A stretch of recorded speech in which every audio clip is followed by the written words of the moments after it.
And the simple thing is that's just telling you, that's skin over skin saying, hey, come on, bud, you're squeezing me to death. Those are the main things that are caused because of a lack of width or not enough depth, as we see in this women's shoe.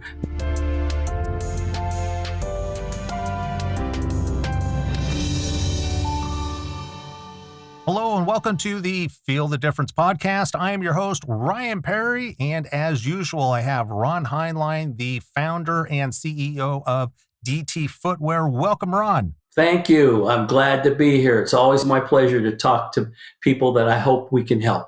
Yeah, definitely. Glad to have you here. And, you know, DT Footwear, the website itself, kind of specializes in wide width shoes. And this is something we've talked about personally for a number of months now, is the fact that a lot of people don't realize that their shoes are too small. And a lot of people don't realize that their feet widen as they get older. So what are some early indications that people are going to start experiencing when their shoes are just simply too small for their feet or too narrow? All right. One simple one is a bunion on over the ball of your foot right here, or what we call a talar bunion right on the left of it. That means you're squeezing yourself. And if you keep doing this, that bunion will grow. Both of them will be bunions will grow. Most people, bunions common, and not for a lot of people, but it is, bunionette or a talar bunion is very rare, but it tells me we have a double squeeze problem, okay? Other thing is corns inside your toes, where you find those most of the time. That's telling me that you're squeezing them, you're not letting the toes relax, and the pressure creates a buffer. And that's what a bunion is. That's what corns are, is to say, hey, give me some space between my toes and let's put something in here to kind of. And then the last one is calluses. I mean, you can have calluses on the bottom of your feet, but I see a lot of them on the side of the feet, especially in the ball width, in that section, the midsection, or the widest part of your foot. And the simple thing is that's just telling you, that's skin over skin saying, hey, come on, bud, you're squeezing me to death. Those are the main things that are caused because of a lack of width or not enough depth, as we see in this women's shoe. Not enough depth in the toe box, not enough fullness in the toe box, whereas we're an orthopedic therapeutic. 90% of our styles have the depth and the midsection, but the main concern is we've got to give you that wiggle room and we've got to give you that comfort.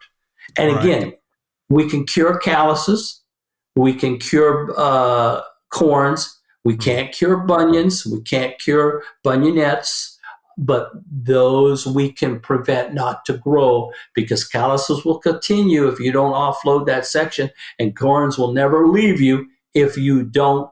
You can cut them, but they're going to come right back, or a podiatrist I recommend, not you. But we've got to get rid of the problem. The problem is having the widths. I just had a call today. I mean, guy was ecstatic. He was in a size 12, and he's been in a 12 for years. He gave me his measurements, and we have a measuring device that works extremely well.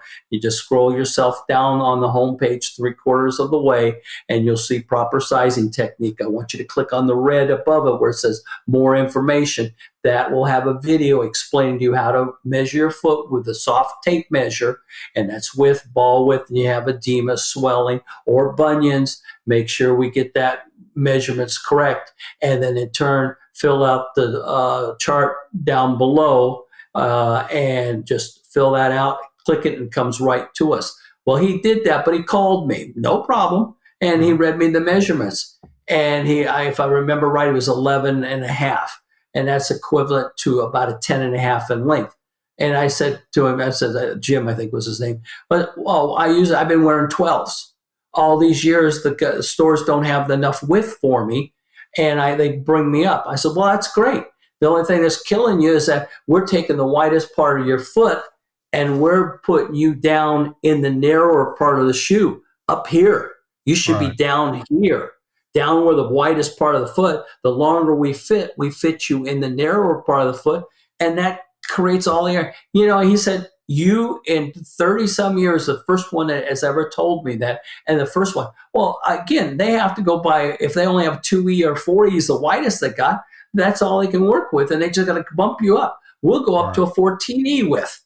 We got 10E widths, and he was ecstatic. This is what I mean by properly fitting you and giving you this to get rid of these problems. Right. So it sounds like one of the first indications of that you're wearing a shoe that's too narrow, something that's squeezing your feet, is, I'm assuming it's going to be calluses first, because that's kind of the easiest place for the skin to start responding to.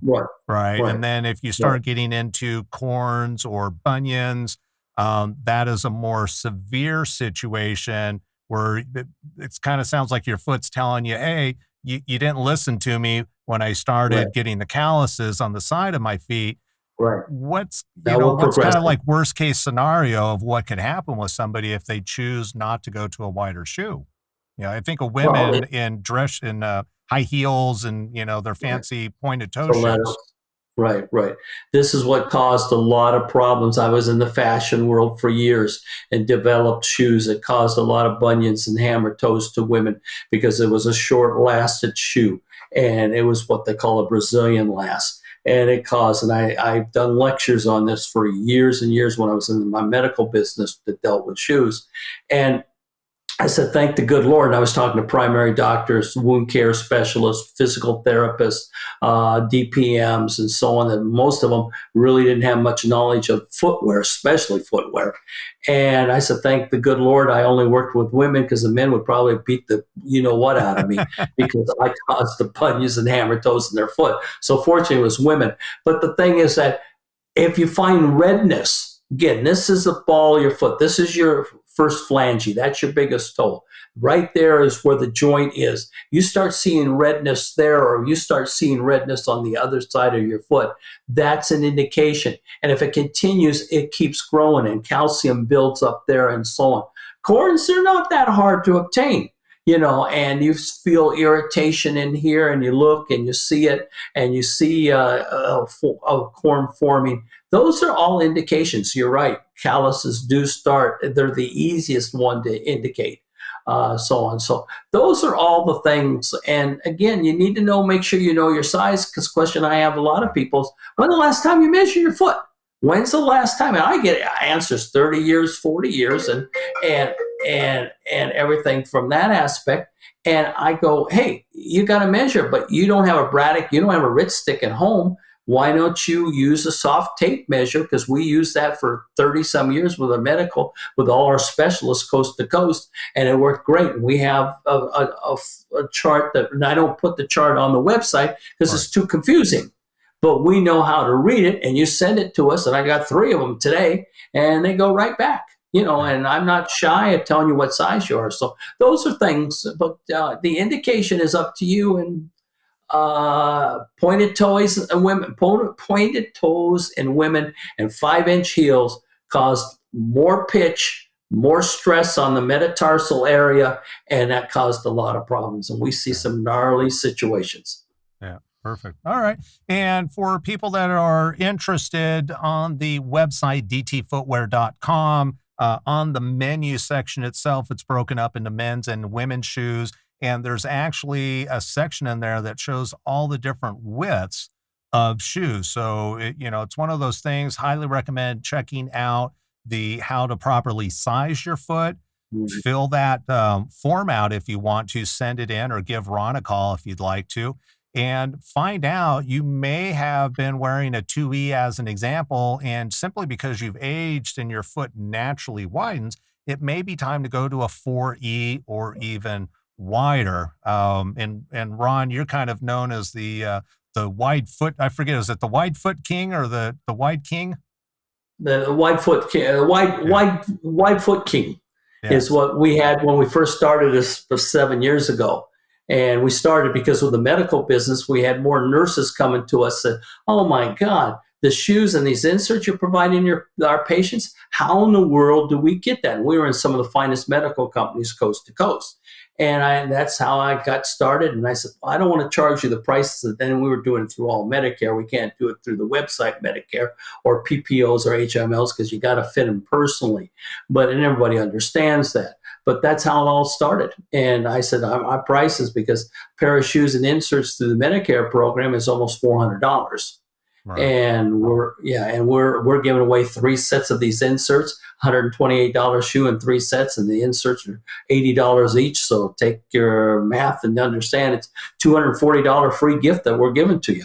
Right. And Yeah, so definitely. on. So yeah. All right. Sounds good. For people that are interested, check out the website, DT Footwear. If you have questions for Ron, feel free to reach out to him through the contact page. You can call, email, or text. If you decide to call in, just ask for Ron. He's more than happy to talk with you at any time. If you have any thoughts, feelings, or just input that you'd like to add to this video, make sure you leave them below, and we'd love to respond to those questions.